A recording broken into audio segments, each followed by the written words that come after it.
வணக்கம். நங்கையின் வாய்ஸ்ல இன்னைக்கு விக்கர்ணன் அசோக் இயக்கத்துல வெளிவந்த கவின் மற்றும் ஆண்ட்ரியா நடிச்ச மாஸ்க் படத்தை பத்தி பார்க்க போறோம். இந்த படத்தோட கதை என்னன்னா, கவின் ஒரு டிடெக்டிவ் ஏஜென்சி வச்சுட்டு பாதிக்கப்பட்டவங்களோட பிரச்சனை என்னன்னு கேட்டுட்டு அதுக்கு ஒரு ஃபீஸ் வாங்கி அதை தீர்த்து வைக்கிறாரு. ஆண்ட்ரியா பாலியல் வன்கொடுமையில பாதிக்கப்பட்ட சிறுமிகளை மீட்டு அவங்கள காப்பாத்துற மாதிரி வெளி உலகத்துக்கு காமிச்சிட்டு அவங்கள பிரெயின் வாஷ் பண்ணி சமூகத்துல உள்ள பெரிய ஆளுகளுக்கு சப்ளை பண்றாங்க. ஆண்ட்ரியாக்கு யாருக்கு என்ன செஞ்சா தனக்கு பலன்றது தெரிஞ்சு அதை செய்யறாங்க. இதே மாதிரி சிஎம் கேண்டிடேட்ல நிக்கக்கூடிய ஒரு பெரிய அரசியல்வாதி கோடிக்கணக்கான படத்தை ஆண்ட்ரியா கிட்ட கொடுத்து அதை டிஸ்ட்ரிபியூட் பண்ண சொல்றாங்க. இதை தெரிஞ்ச ஒரு கும்பல் அவங்க கிட்ட இருந்து அதை தூக்கிடுது. இதை டிடெக்டிவ் கவின் கண்டுபிடிச்சாரா? பணம் கிடைச்சதா? அந்த குரூப் யாரு? இதுதான் மாஸ்க் படத்துல சொல்லக்கூடிய கதை. இதுல திருப்பம் எதுவும் இல்லாம ஒன்வேல வண்டி போற மாதிரி எந்த ட்விஸ்டும் இல்லாம போயிட்டே இருக்கு.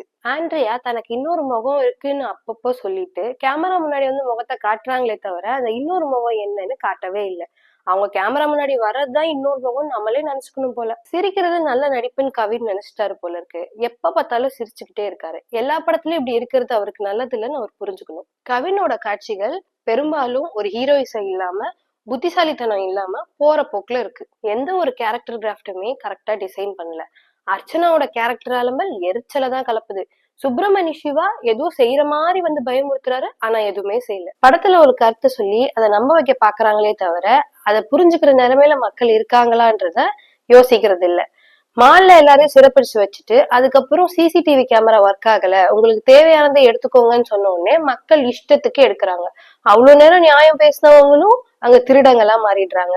சரி, ரேக்ல ஒரு பொருள் இருக்கு, அந்த பொருளை போய் எடுக்காம இன்னொருத்தவங்க எடுத்து வச்சதை போய் புடுங்குறாங்க.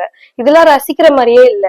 ஆர்டி ராஜசேகரோட சினிமாட்டோகிராஃபி நம்மள ஒவ்வொரு இடத்துக்கும் நேர்ல கூட்டிட்டு போய் காட்டின மாதிரி இருந்துச்சு. சூப்பர் மார்க்கெட் சீன்ல நம்ம நிஜமாவே உள்ள நுழைஞ்ச மாதிரி இருக்கு. ஜிவி பிரகாஷ் டைட்டில் கார்டுல மட்டும்தான் இருக்காரு. அப்பப்போ பேக்ரவுண்ட் மியூசிக்ல இருக்கேன்னு காட்டிட்டு போறாரு. இயக்குனர் நெல்சனோட பேக்ரவுண்ட் வாய்ஸ் நமக்கு கதையை புரிய வைக்கிறதா அவங்க நினைச்சுக்கிறாங்க.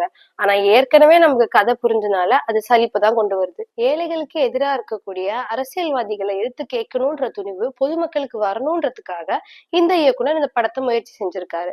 சில காட்சிகளே இருந்தாலும் அனுபவமிக்க நடிகர்களான கிங்ஸ்லி, அர்ச்சனா மற்றும் ரமேஷ் திலக் ஆகியோரை நடிக்க வச்சிருக்காங்க. புது இயக்குனர்களுக்கு வாய்ப்பு தந்த வெற்றிமாறன் மற்றும் ஆண்ட்ரியாவை நம்ம பாராட்டியே ஆகணும். எம்ஆர் ராதாவோட வாய்ஸ்க்கும் மாஸ்க்குக்கும் ஒரு தனி வேல்யூ இருக்கு. அதை இவங்க போட்டுக்கிட்டாலும் இவங்களோட மாஸ்க போட்டுட்டு ஆடியன்ஸ் பெருமைப்பட முடியாது. இந்த வீடியோ உங்களுக்கு பிடிச்சிருந்துச்சுன்னா லைக் பண்ணுங்க, ஷேர் பண்ணுங்க, கமெண்ட் பண்ணுங்க, சப்ஸ்கிரைப் பண்ணுங்க, கீழே இருக்க பெல் பட்டனை கிளிக் பண்ணுங்க.